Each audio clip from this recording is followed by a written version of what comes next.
তারা জবরদস্তি ধাক্কা মেরে আমাকে বাড়ি থেকে বের করেছে। সেই অবস্থা করেছে, সারাদিন আমি মানুষটা কিছু খেতে পর্যন্ত পারিনি।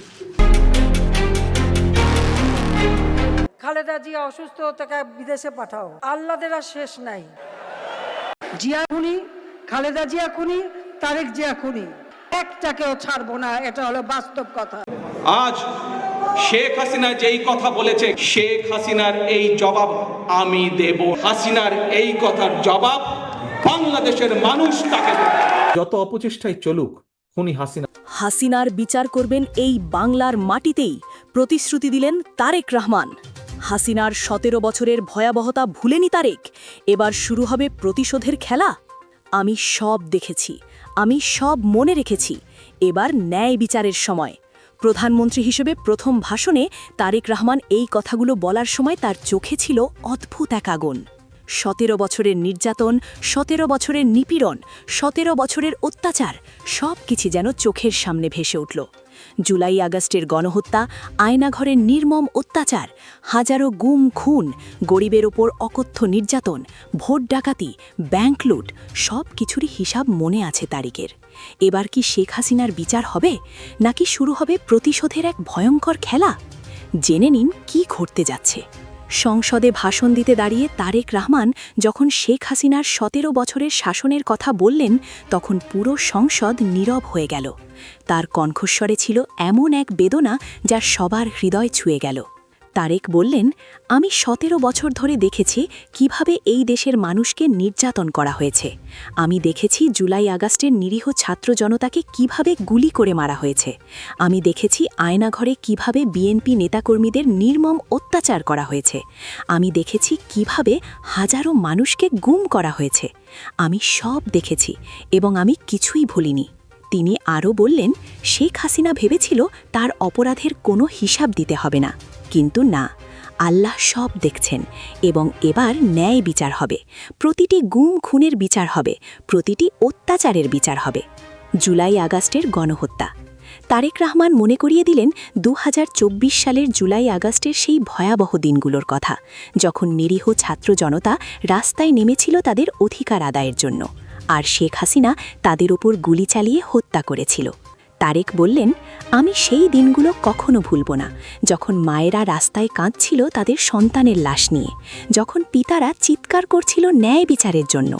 হাসিনা তাদের কণ্ঠস্বর গুলি দিয়ে চিরতরে স্তব্ধ করে দিয়েছিল, কিন্তু আজ সেই কণ্ঠস্বর আবার উচ্চারিত হবে। আজ তাদের বিচার হবে। আয়নাঘরের নির্মম অত্যাচার। তারেক রহমান নিজে আয়নাঘরের শিকার। তিনি জানেন সেখানে কি হয়।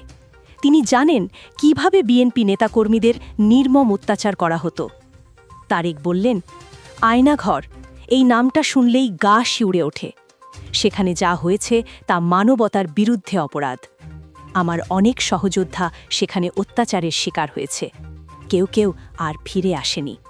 আজ তাদের জন্য ন্যায় বিচার চাই। শেখ হাসিনা এবং তার সহযোগীদের বিচার করতে হবে। হাজারো গুম খুন।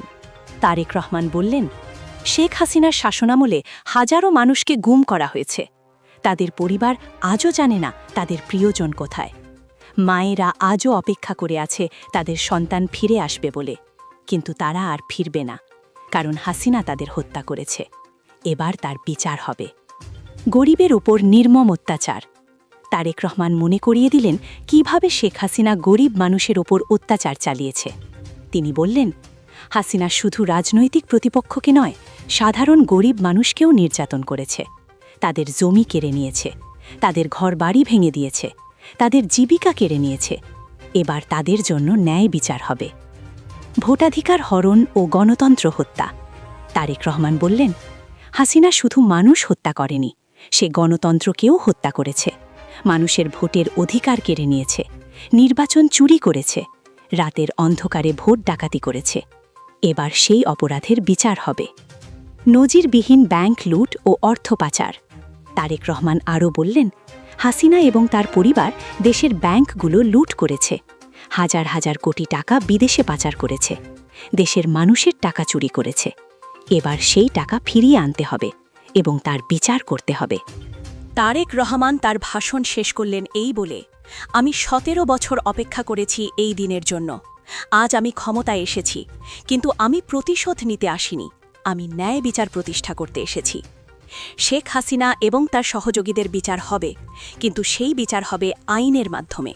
আমরা হাসিনার মতো অত্যাচারী নই, আমরা ন্যায় বিচারে বিশ্বাসী। সংসদে উপস্থিত সবাই তারেক রহমানকে দাঁড়িয়ে অভিনন্দন জানান, কিন্তু প্রশ্ন থেকে যায়, তারেক কি সত্যিই শুধু ন্যায় বিচার চান, নাকি শুরু হবে প্রতিশোধের খেলা? রাজনৈতিক বিশ্লেষকরা বলছেন তারেক রহমান একটি কঠিন পরিস্থিতিতে আছেন।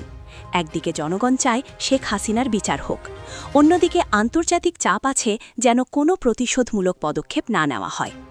একজন বিশ্লেষক বলেন, তারেক রহমান 17 বছর ধরে নির্যাতনের শিকার হয়েছেন, তার পরিবার নির্যাতিত হয়েছে, তার দল নির্যাতিত হয়েছে। এখন তার হাতে ক্ষমতা, এই পরিস্থিতিতে তিনি কি করবেন, এটাই দেখার বিষয়।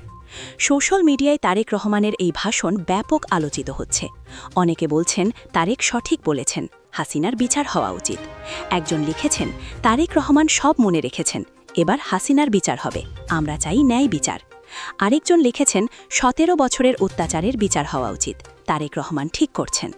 তবে কিছু মানুষ উদ্বিগ্ন, তারা বলছেন তারেক যেন প্রতিশোধ না নেন, তিনি যেন ন্যায় বিচার করেন।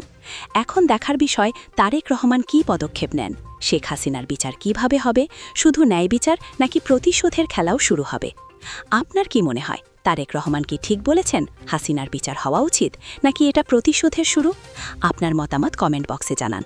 এই গুরুত্বপূর্ণ সংবাদ সবার সাথে শেয়ার করুন, ভিডিও লাইক দিন এবং চ্যানেলটি সাবস্ক্রাইব করুন। ধন্যবাদ।